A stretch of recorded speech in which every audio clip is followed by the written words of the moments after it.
In the time it takes to watch this presentation, 18 structural fires will have started somewhere in the United States. That's close to 500,000 fires a year. The cost?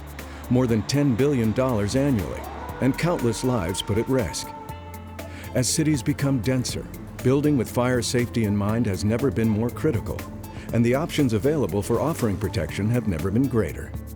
I think it's a very exciting time in our industry because there are advances in products such as fire-rated glass, allowing us to achieve building and design systems that we haven't been able to do in the past. We're working closer with specific industries and manufacturers early in the design process, hoping to make the full build-out process more efficient. Architectural glass, in particular, has seen tremendous advancements in the past 20 years, raising the bar for fire safety and performance. Yet, many architects and specifiers don't consider themselves experts on the finer points of fire codes and code-driven products. Staying fully versed on product compliance can be daunting, particularly when it comes to something as specialized as fire-rated glazing. That's always a challenge, is trying to determine what code we have to work with in designing a building at that location. We often hire code consultants to assist us, but navigating the codes and working with the Department of Buildings, it's always a challenge, especially when you're dealing with safety conditions and fire-rated glass and egress stair conditions. Fire-rated glazing may be complex, but its purpose is simple: protection. And it serves a vital role in an overall strategy for safeguarding people and property. Developing a comprehensive fire safety plan for a building needs to include multiple systems that fall into the categories of passive and active forms of protection. A passive fire protection system would be something that's built into the building, more of a construction type, which would be more related towards fire doors, fire walls. It's more of a construction component of the protection. It could be a rated ceiling, rated walls, rated doors, rated windows. An active fire protection would be more like a fire alarm system where you have smoke detectors, heat detectors, or if you have a sprinkler system. Those are components that require some type of activation to either notify the occupants to get out of the building or something to help control the fire from getting out of control or actually extinguishing it itself. You can have built-in barriers that prevent or slow the spread of fire from one part of the building to another. This is a passive system called compartmentation. An easy example of that would be an electrical room. An electrical room is a one compartment in almost any building that you would have, and in that room it's designed to make sure any fire incident was to happen in that room, it's designed to make sure that whatever happens would maintain and stay in that room. If you can keep a fire contained to a certain area, it's like taking a glass cup and putting it over a candle. If you take a glass cup and put it over a candle, it'll run out of oxygen and the fire will actually smother, so it keeps that fire from growing even more significant. But how do these barriers affect the building's aesthetic and functional design? When you have to create barriers in a building, it does sometimes have a negative impact because you're having to close off, segregate certain areas of the building. So it does sometimes negatively impact the design because you have to put walls up where you don't necessarily want walls. You want to bring light in, you want to have air circulation, you want to have eye contact with different spaces.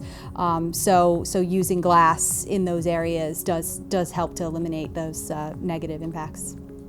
Is compartmentation even necessary if you have good warning and suppression systems in place? There are many examples of where there has been a bad design for a fire alarm system or other types of features where the components haven't functioned properly, as well as the maintenance of the system. There's also been a couple of examples with sprinkler systems where they've been shut off too early by either responding crews, or there's been some kind of malicious behavior with those that have shut those off that have caused those not to function as properly either. Anyone who has ever forgotten to replace a battery in a smoke detector understands that active systems are not infallible. Alarms and sprinklers are invaluable allies in the fight against fire, but they are vulnerable to outside influences that could interfere with their activation. Fire-rated construction materials provide the reassurance that there is a reliable line of defense should other systems fail. Now, certain types of specialized glass can fill this role. Well, first off, if we compare fire-rated products in general to non-rated glass, I would clearly expect a non-rated glass to fail before the fire-rated product. The fire-rated product is going to be exposed to some very high temperatures, depending upon the duration of the rating, maybe in excess of 1,000 degrees Fahrenheit. Part of the test would be that that glass stay in place during that exposure. When you test a fire-rated glass product, first off, there are two types of tests that would be performed depending upon whether I'm trying to achieve a fire protection rating or a fire resistance rating. When the glass is used in a door or as a vision panel on a wall, it is typically has a fire protection rating and it is tested to 1 standard. For a fire protection rating, we expose the glass to a standard temperature time curve, and the basic criteria is that the glass remains in place for the duration of the test. In the U.S., for any fire rating over 20 minutes, glass is also required to pass a hose stream test. Canada requires this test for all fire ratings. When we take the glass out of the furnace, we will then spray a hose stream on that glass that basically evaluates from an impact standpoint as well as a thermal shock standpoint the integrity that remains in that assembly. Occasionally, some manufacturers have challenged the need for the hose stream test, attempting to have it eliminated so products that don't pass it can be allowed. But you should not use products listed for 45 or 60 minutes that have not passed the required fire hose stream portion of national test standards. If you do, you may be accepting unneeded risks and liability. For glass that can't tolerate thermal shock, some people have attempted to create combination systems. They have installed early activation sprinklers close to the glass to bathe it entirely during a fire, sometimes referred to as a deluge sprinkler. This theoretically prevents the glass from ever getting too hot. But the 2012 version of the IBC has eliminated such options as unacceptable, requiring fire resistance ratings to be earned without supplemental protection. Historically, the only fire-rated product that was available in the U.S. was wired glass. So as the requirements were developed for safety glazing, it was recognized that we had to have an allowance for fire-rated products. So at the time, there was a lower test standard that was recognized by the codes. It's part of the ANSI test standard, but the impact was much less than what I would use for Category 1 or Category 2 glazing. So the codes allowed in fire-rated applications the use of a product tested to a lower safety glazing criteria, recognizing that we had to meet a fire performance as well as still have some impact resistance. It just wasn't the same as safety glazing was. The other reason why they used wire glass was because of the wires inside of the glass. It gives a sense of security and lets people know that, hey, there's some strong glass here. Unfortunately, that's not exactly true. The glass is more brittle, and when it does break, the wires hold it together slightly, but it creates more of a hazard to the individual. If it's in a door and your arm goes through it, the glass holds together, and the shards are definitely damaging to individuals. Beginning in the 1980s, advancements in manufacturing resulted in new materials that looked like ordinary glass and didn't require wires to pass the testing. Today, there are multiple products that outperform traditional wired glass in both fire and impact safety.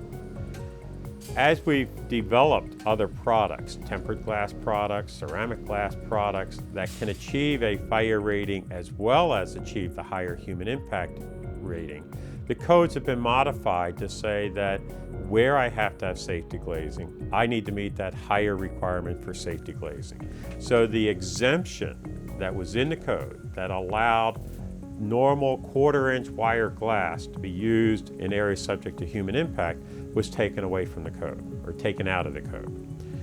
That's not to say that wire glass can't be used, but wire glass in the form that it traditionally has been used would not typically meet the safety glazing requirements. While each fire-rated glass option has unique characteristics, all the new products can be divided into 3 primary categories: specially tempered glass, glass ceramics, and transparent wall systems. There's a variety of fire-rated products available through different manufacturers, and it really depends on what performance you are looking to get out of your glass. Some of them perform really well as far as the fire rating goes. They do not perform as well for the safety impact rating or the hose stream test. And all of these things are things that need to be considered when choosing that product, and make sure that you're getting the one that is going to fit your needs the best, because they are not all created equal. So the reason the codes have different ratings is the level of protection that is anticipated for that particular application. So for example, in a corridor, the basic concept is that I want to keep the fire, the effects of the fire, from impacting those that are going to be walking down the corridor as they egress the building. So it's generally anticipated that that will be fairly short time period after the fire has started. So a lot of times our ratings are a little bit less for a corridor wall than it might be for another application. A closer look at the new materials on the market quickly highlights the need to pay attention to their differences. For example, specially tempered glass is a category of materials that has been able to earn only the lowest level of fire rating given by the testing labs, 20 minutes. But since it does not pass the hose stream test, its applications are limited. Plus, it does not meet Canadian requirements even for 20-minute ratings. Fortunately, this is not the only new option. A second category of fire-rated glazing isn't technically glass at all. It's ceramic. New manufacturing processes have made it possible to produce exceptionally clear ceramic that looks and functions like ordinary glass, while retaining ceramic's superior tolerance for heat. The latest advancements have made it possible to all but eliminate visible color, providing excellent clarity. One of the advantages to a ceramic product, as I understand it, is that it does not expand when it's exposed to different temperatures. So in a fire scenario, as the temperature increases, the glass is not going to expand. When they first came out, there was a little bit of waviness and a little darkness to it, but now they've worked on it and it looks just like regular glass. Nowhere has this advancement in product technology made a greater difference than in designing educational facilities. Well, as an architect who works in schools, I believe I'm designing probably one of the most important structures that our society does today, which is a place for our children to learn. And so life safety is extremely important, and we have to be diligent with the materials that we choose.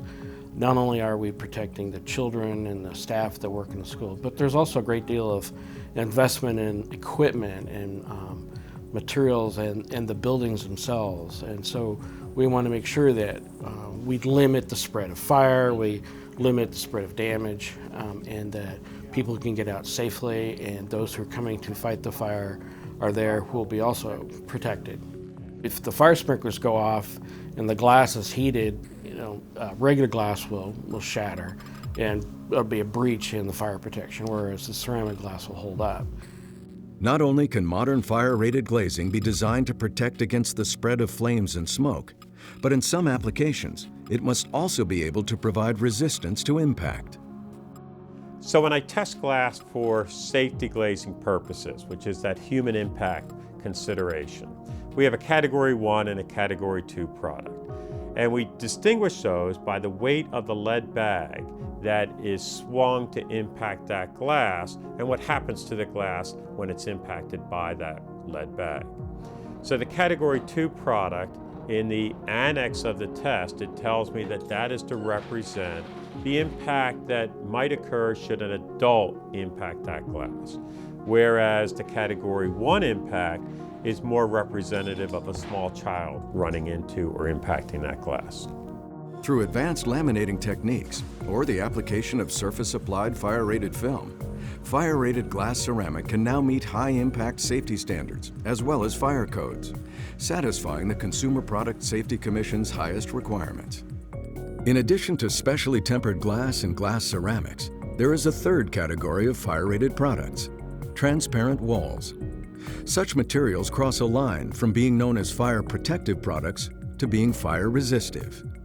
If a glass assembly has a fire protection rating, it basically means that the glass will remain in place when it's exposed to that increase in temperature for the temperature and the duration that it has been tested. If a glass has a fire resistance rating, in addition to staying in place, we evaluate that glass for the transmission of heat. We will actually measure the temperature of that glass on the unexposed surface. Heat becomes an issue in areas where occupants could potentially be trapped for a long period of time, such as stairwells, exit corridors, or where sensitive equipment would be damaged by heat even if no flames reached it. Although transparent wall panels look like window glass, they are tested to wall standards and can be installed in floor-to-ceiling sizes. So the transparent wall panels, they're made up of different layers of fire glazing and of intumescent inner layer. In the event of a fire, the intumescent layer turns into a foam, and the entire product prevents the transfer of heat from the fire area to the area that you want to be safe. This revolutionary thinking in glass has opened up entirely new vistas in design. A lot of times, architects are dealing with, the three-dimensional box, but there are times when we want to explore past that box, or to view past it, or to have connections with other spaces. It isn't only glazing that has been undergoing such radical transformation. Fire-rated framing systems have been keeping pace with the rapid changes, offering a broad range of new options. The structure and the design of fire frames today has improved progressively. I think that we're always looking for slimmer lines, and although the priority has been on the clarity of the glass and the fire safety of the glass, the frames have progressively gotten slimmer over the years, which is definitely a benefit. Sleek steel framing with narrow sight lines offers a less intrusive profile than fire-rated framing of the past. Architects can now find fire-rated aluminum framing, hardwood frames, and even fire-rated glass floor systems. These frames have all undergone the same fire and hose stream testing that glass is subjected to. There are also frames that are tested as a barrier to heat, making them compatible with fire-resistive glass used in transparent walls. A new technology, fire-rated curtain wall framing with the appearance of structural silicone glazing, allows for multi-story expanses of glass. Now design professionals can create large fire-rated glazed walls with a smooth monolithic appearance. The various framing materials can be custom finished to complement the non-fire rated frames in a building, giving architects a wide range of freedom to meet fire codes in creative ways. With so many diverse products in the market all claiming to offer some level of fire safety, how can you ensure that the right material is specified and installed? By referring to a document called the International Building Code. The International Building Code is developed by the International Code Council, which is a private entity that develops a family of codes that addresses building, fire, plumbing, mechanical, and so forth. The code is our big cheat sheet. Really, you use that as your Bible, depending on what district you're in, what city, what state. You have to reference the specific code that is applicable, and of course, understand all of the updates and new versions which come about all the time. Under the 2012 International Building Code, labels for fire-rated glass have also changed. Markings indicate fire and impact ratings, as well as if the glass is tested as a wall, if it meets the hose stream test, if it passes temperature rise tests, and if it meets the standards for a door assembly. When I look at the new labeling system, you will see either a W, a D, or an O. And basically they represent the test standard that was used to evaluate the product. And in some instances, the product may have been tested to multiple test standards, and I may see multiple letters in the label. But if I see a W, the product's been tested for a fire resistance rating, with W standing for wall. So it is essentially the same as a fire resistance rated wall. If I see D, the D stands for door. That means that glass product has been tested as a glass light within a fire protection rated door. And if I see an O, it has been tested as a fire window assembly that may be used in a wall, O standing for opening. A lot of times the general contractor or the building owner will try and push us to use a product that has a lesser rating because they say that they have special permission from the building inspector or from the fire marshal. This is something that should really draw your attention and cause concern for the glazing contractor because we are liable. The person that puts the glass in is liable for installing the proper glass. A lot of times people will unintentionally put down, we want XYZ brand or equal. And the problem with that is who determines what is an equal. A lot of times the contractor will, and he'll submit a substitution request, or he'll just substitute it on site of one product over the other. Really what should happen is the architect is the authority on what products are quote equivalent, and he or she should be the one that determines which products are acceptable. All fire-rated glass products are not the same, and a lot of the differences have to do with quality and craftsmanship and ultimate design of the wall, color of the glass, consistency of the glass, and the glass makeup. Depending on the manufacturer, depending on the make of the glass, all vary. The frame design, the slimness of the frames, that varies. It's critically important to understand what's out there in the industry today and what the options are, and see existing case studies or examples of fiberglass in the field today. Another factor shaping every aspect of today's design is the push for sustainability. Of particular interest is the practice of daylighting, incorporating more natural light in a building and reducing dependence on artificial lighting. Even in this area, fire-rated glazing is making a difference.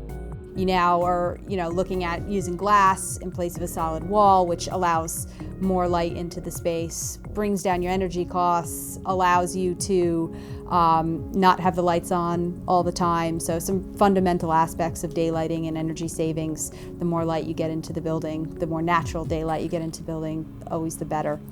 And again, it allows you to see different spaces, to see where you're going, to see where the entry to the stair is, and not have to look at a map to know where the egress stair is. Glass is one of the few materials that can be continuously recycled, and manufacturers are taking full advantage of new ways to lessen the impact on the environment. Depending on the fire-rated glazing and framing products chosen, the materials can contribute to LEED requirements, ranging from recycled content to daylighting, optimized energy performance, and low-emitting products for paints and coatings. It's a very exciting time right now. I love seeing the progression of the industry and products, and there's always something new. I'm always learning something new. And every single project, there's something, that we have to research and learn more about. The industry is evolving, and the standards are getting higher, and codes are getting stricter, and we have to evolve and, create more products that are going to ultimately get us what we want. As the world becomes more urban, safety concerns will continue to grow and evolve.